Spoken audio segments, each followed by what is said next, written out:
ಪಾತರಗಿತ್ತಿಗಳೆಂದರೆ ಯಾರಿಗೆ ತಾನೇ ಇಷ್ಟವಿಲ್ಲ ಹೇಳಿ.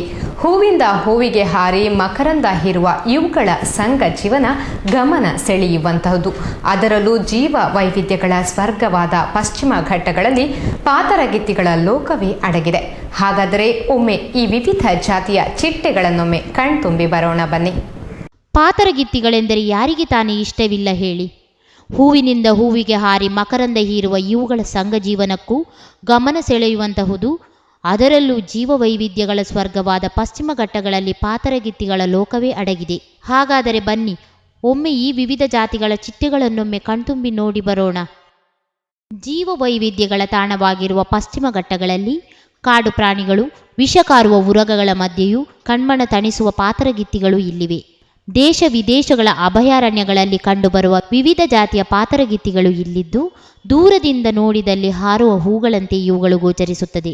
ಹಚ್ಚ ಹಸುರಿನ ಈ ಘಟ್ಟಗಳ ನಡುವೆ ಹರಿಯುವ ಕುಮಾರ ನದಿಯ ತೀರವೇ ಇವುಗಳ ವಾಸಸ್ಥಾನ. ನದಿ ತೀರದಲ್ಲಿ ತಮ್ಮ ದೇಹಕ್ಕೆ ಬೇಕಾಗುವಂತಹ ಖನಿಜಾಂಶಗಳು ಹೇರಳವಾಗಿ ದೊರೆಯುವುದರಿಂದ ನದಿಯಲ್ಲಿ ನೀರಿನ ಮಟ್ಟ ಇಳಿಮುಖವಾದ ಸಮಯದಲ್ಲಿ ಈ ಚಿಟ್ಟೆಗಳ ಸಮೂಹ ಇಲ್ಲಿ ಇದನ್ನೇ ವಾಸಸ್ಥಾನವಾಗಿ ಮಾಡುತ್ತದೆ. ಸಂಘಜೀವಿಯಾಗಿರುವ ಇವುಗಳು ಒಂದನ್ನೊಂದು ಅಗಲಿ ಇರುವುದು ಬಲು ಅಪರೂಪವೇ ಆಗಿದೆ.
ಇಲ್ಲಿ ನಮಗೆ ಸಾಮಾನ್ಯವಾಗಿ ನವಂಬರಿಂದ ಈ ಚಿಟ್ಟೆಗಳನ್ನು ನೋಡ್ತಾ ಇದ್ದೇವೆ. ನವಂಬರ್, ಡಿಸೆಂಬರ್, ಜಾನ್, ಮಾರ್ಚ್ವರೆಗೂ ನೋಡ್ಬೋದು. ಈಗ ಇದರಲ್ಲಿ ಮೇಯ್ನಾಗಿ ಬ್ಲೂ ಬಾಟಲ್ ಅಂತ, ಆಮೇಲೆ ಕಾಮನ್ ಜೆಸಿಬಲ್, ಆಮೇಲೆ ಎಮಿಗ್ರೆಂಟ್ಸ್, ಆಮೇಲೆ ವೈಟ್ ಆರೆಂಜ್, ಆಮೇಲೆ ಅಪರೂಪಕ್ಕೆ ನಾವು ಇದನ್ನು ನೋಡ್ತಿದ್ದೇವೆ, ಸದರ್ನ್ ಬರ್ಡ್ ವಿಂಗನ್ನು ನೋಡ್ತಾ ಇದ್ದೇವೆ. ಈಗ ಇತ್ತೀಚೆಗೆ ಇದು ಹೇಳುವಾಗಿದೆ, ಯಾಕಂದರೆ ಈಗ ಒಂದು ಹೂವು ಬಿಡುವಂಥ ಸಮಯದಲ್ಲೂ ಅದು ಹೆಚ್ಚಾಗಿ ನಾವು ಅದನ್ನು ಕಾಣ್ಬೋದು. ಹೆಚ್ಚಾಗಿ ನದಿಗೆ ಯಾಕೆ ಬರ್ತಾಯಿದೆ ಅಂದರೆ ಅದು ಮಟ್ಪಾಡ್ಲಿಂಗ್ ಮತ್ತು ಮಿನರಲ್ಸ್ಗೋಸ್ಕರ ನೀರಿನ ಬದಿಯಲ್ಲಿರುವ ಹೊಯ್ಗೆಗಳಲ್ಲಿ ಕೂತ್ಕೊಂಡು ಅದು ನೀರನ್ನು ಹೀರ್ಕೊಳ್ಳೋದು, ಅಥವಾ ಅದರಲ್ಲಿರುವ ಮಿನರಲ್ಸ್ಗಳನ್ನು, ಅದಕ್ಕೆ ಮಿನರಲ್ಗಳ ಅಗತ್ಯ ಇರೋದ್ರಿಂದ ಅದು ಆ ಥರ ಬರ್ತಾ ಇರ್ತದೆ. ಸಾವಿರಾರು ಸಂಖ್ಯೆಗಳಲ್ಲಿ ಇರ್ತದೆ. ಒಂದೊಂದು ಸಾರಿ ಅದು ಒಂದೊಂದು ಗ್ರೂಪಲ್ಲಿ 1,000ದಿಂದ ಮೇಲೆ ಇರ್ತದೆ, 1,000, 2,000 ಇರ್ಬೋದು. ಅಂದರೆ ನಾವು ಅದನ್ನು ಏನಾಗುತ್ತೆ ಅಂದರೆ ಇಲ್ಲಿ ಬಂದಾಗ ಅದು ಸ್ಪ್ರೆಡ್ ಆಗ್ತದೆ. ಈಗ ಇಲ್ಲಿಂದ ಇದೇ ನದಿ ಉದ್ದಕ್ಕೂ ತೀರಕ್ಕೂ ಈ ಥರ ಅಲ್ಲಲ್ಲಿ ಒಂದೊಂದು ಗುಂಪು ಕಟ್ಕೊಂಡಿರ್ತದೆ. ಅದು ಹೆಚ್ಚು ಕಮ್ಮಿ ಅದೇ ಸಾವಿರ ಸಂಖ್ಯೆಯಲ್ಲಿ ಇರ್ತದೆ. ನಾವು ಅದನ್ನು ಕಾಣ್ಬೋದು. ಈ ಟೈಮಲ್ಲಂತೂ ಜಾಸ್ತಿ ಅದನ್ನು ನೋಡ್ಬೋದು.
ವಿವಿಧ ಜಾತಿಗಳ ಚಿಟ್ಟೆಗಳಾದ common emigrant southern brand wings, blue bottle, lemon orange, white orange ಮೊದಲಾದ ಜಾತಿಗಳಿಗೆ ಸೇರಿದ ಪಾತರಗಿತ್ತಿಗಳು ಇಲ್ಲಿ ಹೇರಳ ಸಂಖ್ಯೆಯಲ್ಲಿ ಕಂಡುಬರುತ್ತದೆ.